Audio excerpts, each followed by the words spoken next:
मकर राशि वालों के लिए सूर्य का परिवर्तन कैसा रहेगा। ओम वशिष्ठ कुंभोद्भव गौतमार्य मुनीन्द्र देवार्चित शेखराय चंद्रार्क वैश्वानरलोचनाय तस्मै वकाराय नमः शिवाय।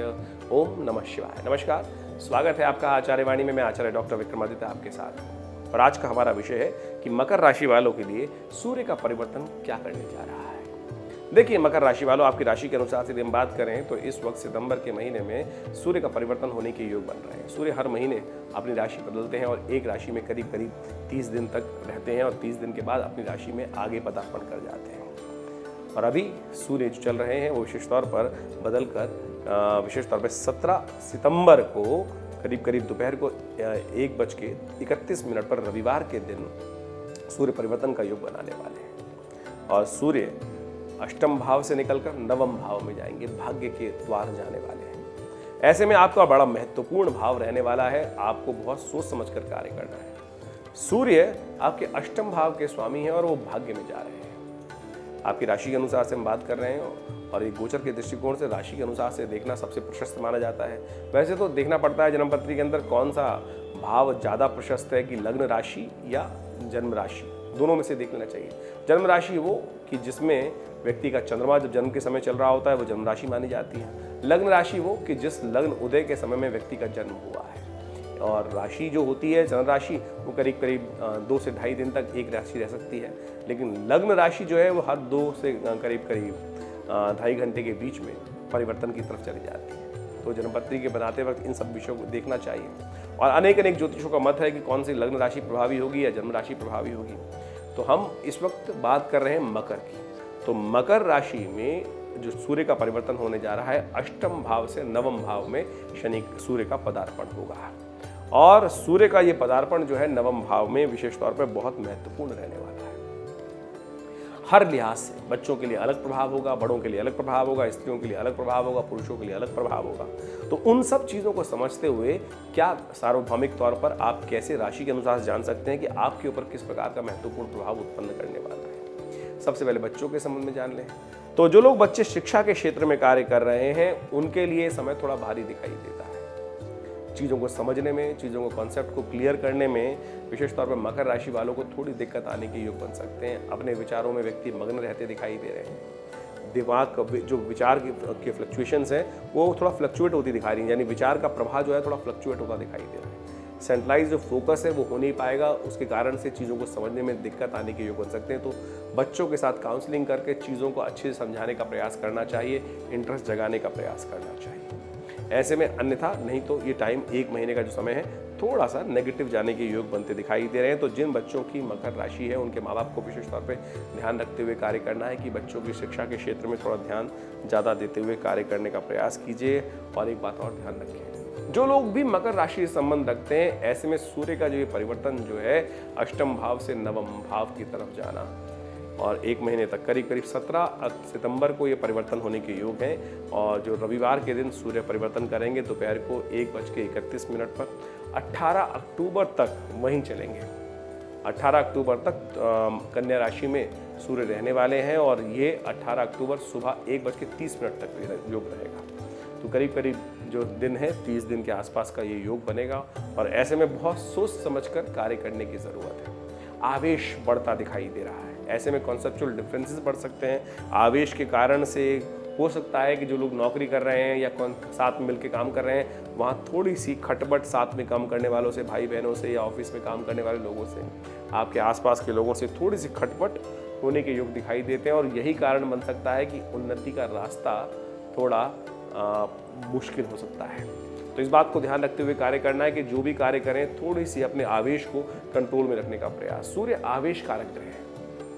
सूर्य जो है तेज के स्वामी है और नैसर्गिक दृष्टिकोण से यदि देखें तो सूर्य किसी भी ग्रह को, बहुत सारे जो सप्त ग्रहों के अंतर्गत आते हैं, चाहे वो कोई भी ग्रह है, चाहे चंद्र, मंगल, बुध, सूर्य, शनि इत्यादि, इन सबको सूर्य अस्त कर देते हैं। और यही प्रभाव है कि सूर्य का जो भाग्य में जाने के कारण से बाकी ग्रहों पर उसका प्रभाव पड़ेगा। वो अननेसेसरी का आवेश भाग्य में हर चीज़ पे वर्चस्व स्थापित करने का जो व्यवस्था है उसको बढ़ाने का कार्य कर सकता है। तो बहुत सोच समझकर अपने काम को करने का प्रयास करें। कलीग्स के साथ, ऑफिसर्स के साथ, घर परिवार में थोड़ा शांति के साथ बात करने का प्रयास करें। लेकिन एक बात ध्यान रखिएगा, ये एक विचित्र समय है आपके लिए। बहुत ज़्यादा नरम और बहुत ज़्यादा गर्म स्वभाव जो होगा वो आपके लिए बहुत ज़्यादा कोई परेशानी कर सकता है। बैलेंस रहकर काम करने की ज़रूरत है। आप बैलेंस रहकर चलें। अब हमने आपको कहा कि थोड़ा गर्म ना रहिएगा, तो आप कई लोग हो जाएंगे बिल्कुल सरल रहने की बात कर सकते हैं ना। बैलेंस, जैसे हैं वैसे रहते हुए काम करने का प्रयास करें, सरलता के साथ काम करने का प्रयास करें। और बहुत ज़्यादा गर्म, बहुत ज़्यादा नरम, दोनों प्रभाव आपके लिए नुकसानदायक सिद्ध हो सकते हैं। तो इसलिए इस बात का ध्यान रखते हुए कार्य करना है कि बहुत ज़्यादा स्वभाव को बैलेंस रखते हुए, कहीं किसी के साथ कॉम्प्रोमाइज़ करें तो बियॉन्ड कॉम्प्रोमाइज़ कर दें, या एग्रेसिव हो तो बियॉन्ड एग्रेसिवनेस आ जाए, तो दोनों स्थितियां किसी प्रकार भी ठीक नहीं है। तो बैलेंस रहते हुए यदि आप काम करेंगे तो अच्छा रहेगा, अन्यथा उन्नति में बाधा उत्पन्न आने के योग बनते दिखाई दे रहे हैं। और एक बात को ध्यान रखते हुए काम करना चाहिए, कोई कानूनी कॉन्फ्लिक्ट चल रहा है या कोई कानूनी कॉन्फ्लिक्ट है तो विशेष तौर पर उसमें रहते हुए काम करें। और कानून, रूल्स एंड रेगुलेशन में रहते हुए काम करने के आपके अच्छे योग दिखाई देते हैं और आपके लिए किसी न किसी कारण से सुख का आगमन होने के योग बन जाएगा। अगर रूल्स एंड रेगुलेशन में काम करने का प्रयास करेंगे, बाउंड्री लेते हुए काम करने का प्रयास करेंगे तो बहुत अच्छे से आपके लिए कॉन्फ्लिक्ट हटकर रास्ते बनने के योग बन सकते हैं। तो इस बात का ध्यान रखें कि कोई काम कर रहे हैं, किसी मिल के साथ काम कर रहे हैं, कोई कहता है हम शॉर्टकट अपना के काम कर लेते हैं, तो ऐसे में फंसने के चांस बढ़ सकते हैं। भाग्य दुर्भाग्य में परिवर्तित हो सकता है। तो बहुत ज़्यादा बैलेंस रहते हुए काम करने की ज़रूरत है। जीवन साथी के स्वास्थ्य के संबंध में थोड़ा ध्यान रखने की ज़रूरत है। इस वक्त आपके ग्रह थोड़े से कुछ न कुछ परेशानी उत्पन्न करने के योग दे रहे हैं। तो इस बात का ध्यान रखते हुए कार्य करें। अपने बंधुओं से, प्रेमियों से विशेष तौर पर कुछ ऐसा बन सकता है कि थोड़ी कठिनता हो सकती है उनके स्वभाव के कारण से, उनसे किसी न किसी कारण से विरोध उत्पन्न होने के योग बन सकते हैं, ग्रह एक दिखा रहे हैं। तो ध्यान रखते हुए कार्य करने की ज़रूरत है। सूर्य का उपाय करने की बहुत ज़रूरत है। ऐसे में एक उपाय हम आपको बता रहे हैं। चांदी का बर्तन यदि आप उपयोग करें, चांदी के बर्तन में दूध, चांदी के बर्तन में खाना यदि खाने का प्रयास कर सकें, थोड़े बहुत रूप में किसी मंदिर में चांदी का दान कर सकें तो वो भी बहुत श्रेष्ठ उपाय है आपके लिए। या एक चांदी का बर्तन ले लीजिए, लोटा ले लीजिए और उससे नित्य प्रति भगवान सूर्य को अर्घ्य देने का प्रयास करें। ये कुछ उपाय हम आपको बता रहे हैं, ये कर लेने से आपके लिए बहुत ज़बरदस्त परिवर्तन होने के योग बन सकते हैं। और हो सके तो तीर्थ यात्रा, किसी भी देवस्थान में जाकर दर्शन करने का एक व्यवस्था बनाने का प्रयास करें। ये आपके बहुत सारे कष्टों को दूर करने का योग बना सकता है। ये दिव्य उपाय है एक आपके कष्टों को दूर करने के लिए। इस वक्त सूर्य जो भाग्य जगाने के, सूर्य भाग्य में आ रहे हैं। और सूर्य भाग्य कैसे जगाएंगे? तब जगाएंगे तो जब कोई ना कोई देवस्थान पर जाकर, आप कोई तीर्थ स्थल पर जाकर वहाँ दर्शन कर माँ भगवान के प्रति अपना समर्पण भाव रखते हुए कोई कार्य कर लेंगे तो देखिएगा बहुत सुंदर तरीके से आपके लिए आगे बढ़ने के योग बन सकते हैं। और ऐसे में आपकी मन में यात्रा करने का, घूमने फिरने का, इधर उधर जाने का भाव उत्पन्न होने के योग दिखाई दे सकते हैं। धार्मिकता स्वतंत्र रूप से उत्पन्न होती दिखाई दे रही हो, ये आपके लिए बड़ा अच्छा रहेगा कि आप विशेष तौर पर हर रोज़ चांदी के लोटे से या चांदी के ग्लास से भगवान सूर्य को अर्घ्य देने की व्यवस्था बनाए। थोड़ा सा गंगा जल लेकर उसमें थोड़ा सा दूध डालकर भगवान सूर्य को ओम गणेश सूर्य आदित्याय नमः इस मंत्र का जप करते हुए भगवान सूर्य को अर्घ्य देने का प्रयास कीजिए। देखिए परिवर्तन के योग बहुत अच्छे बन सकते हैं। शनि के साथ सूर्य जो है वो विशेष तौर पर जो इस वक्त योग बना रहे हैं वो षडाष्टक योग बन रहा है। तो ऐसे में विशेष तौर पर शनि और सूर्य का षडाष्टक योग बनना ये थोड़ा सा भारी हो सकता है। तो ऐसे में ध्यान रखते हुए कार्य करने की ज़रूरत है।